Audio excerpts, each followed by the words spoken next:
স্বাগতম দর্শক। আইপিএল 2026-এর সবচেয়ে দুঃখজনক কিন্তু মজার বিষয়। আজকের শিরোনাম, নিজের সিদ্ধান্তে নিজেই বিপদ ডেকে আনলেন কেকেআর।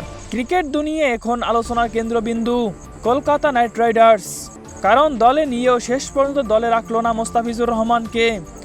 হ্যাঁ দর্শক, যাকে বলা হয় কাটার মাস্টার, তাকে ছেড়ে দিয়েই এখন যেন কাটছে কেকেআরের কপাল। বর্তমান কেকেআর বোলিং লাইন আপ যেন ইনজুরিতে জর্জরিত। আকাশদীপ ইনজুরিতে পুরো সিজনের জন্যই মাঠের বাইরে। হর্ষিত রানা হাড়ুর সমস্যায় মাঠের বাইরে।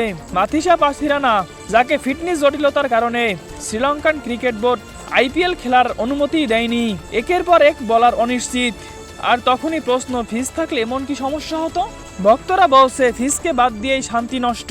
কাটার নাই, এখন কাটারের মতো সমস্যায় জর্জরিত কলকাতা নাইট রাইডার্স। সব মিলিয়ে কলকাতা নাইট রাইডার্স এখন পারফরমেন্সের চেয়ে মিমেই বেশি ভাইরাল। তবে ক্রিকেট তো অনিশ্চয়তার খেলা। কেকেআর কি ঘুরে দাঁড়াবে নাকি অভিশাপের গল্পই চলতে থাকবে, সেটা এখন দেখার বিষয়।